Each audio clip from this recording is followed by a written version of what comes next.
Bonjour à tous. Alors on lit quoi ce soir? Ce soir on a envie de s'amuser, on a envie de rigoler. Alors on va prendre un livre bien drôle, un grand classique de la petite taupe qui voulait savoir qui lui avait fait sur la tête. Bon, vous avez déjà compris rien qu'avec le titre, ça parle de caca, donc ça plaît énormément aux enfants et aux grands aussi, ça permet de retourner un petit peu en enfance, ça gâche rien. Trop petit? Pas de souci. C'est mieux comme ça? Oui, il existe en plein de versions différentes. Et je pense même qu'il y a une version pop-up à vérifier, je n'en suis pas sûre, mais il me semble. Alors le caca en relief, ça, je pense que ça doit vraiment être super sympa. Alors ce livre, je l'avais acheté, je l'avais trouvé dans une école. Il m'avait beaucoup plu. Donc je l'avais acheté pour mon petit garçon, la petite version qui coûte pas cher. Donc ça, c'est bien pratique. Et en plus, elle se transporte partout. Et abracadabra, j'ai retrouvé le même dans un vide-grenier, donc je me suis jetée dessus. C'est encore mieux d'avoir les cacas en grand. Donc pour vous raconter l'histoire, ça paraît assez évident, mais je vais vous lire juste le début, vous allez comprendre tout de suite. Comme tous les soirs, la petite taupe sortit de terre son museau pointu, juste pour voir si le soleil avait disparu. Et voici ce qui arriva. C'était rond et marron, aussi long qu'une saucisse, et le plus horrible fut que ça lui tomba exactement sur la tête. Splouch! Mais c'est dégoûtant! Rouspéta la petite taupe. Qui a osé faire sur ma tête? Évidemment, personne ne répondit.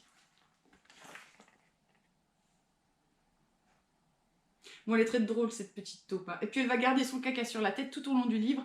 Donc ça me fait beaucoup rire. Alors c'est une histoire qu'on appelle histoire en randonnée. Ça veut dire qu'il y a de la répétition. Tout le long de l'histoire, c'est toujours la même chose. La taupe, elle va rencontrer différents animaux tout le long du livre. Et puis elle va leur demander à chaque fois si c'est eux qui lui ont fait sur la tête. Est-ce toi qui m'as fait sur la tête? Et à chaque fois, bah non, c'est pas moi, tu vois bien. Mes crottes, elles sont pas comme ça, elles sont comme ça. Donc on voit tous les cacas différents des animaux. Donc c'est super rigolo. Et puis elle fait des commentaires à chaque fois sur les cacas. Alors j'en choisis un au hasard, moi que j'aime bien la vache, moi. Réponds, la vache! Est-ce toi qui m'as fait sur la tête? Moi? Mais non, voyons. Moi, je fais comme ça.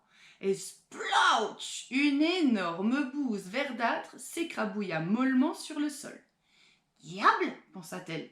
C'est une chance que cette chose-là ne me soit pas tombée sur la tête.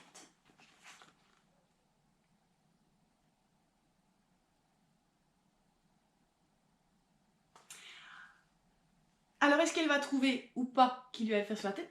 Elle va trouver quelqu'un qui va lui donner un sacré grand coup de main. Alors on n'imagine pas trop, mais franchement, rien que d'y penser, ça me fait rire. Je vous dirai pas qui. Et finalement, je pense qu'elle va découvrir qui lui a fait sur la tête. Et la fin est vraiment très rigolote. Un petit peu de second degré, les enfants comprennent pas immédiatement. Il faut parfois leur expliquer un petit peu l'humour de la situation.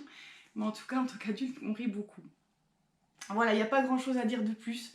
C'est amusant, ça détend, les enfants adorent. Bref, une bonne partie de rigolade avant de se coucher, c'est bien sympa. Voilà, j'espère que ça vous aura plu. Et puis, alors, le petit côté pédago, j'oubliais. Bon, bah, vous voyez bien, c'est un conte en randonnée, donc avec les maternelles, ça marche très bien. Ils comprennent tout de suite, on peut leur faire répéter la phrase. Est-ce toi qui m'a fait sur la tête? Ils aiment bien répéter, deviner avant vous.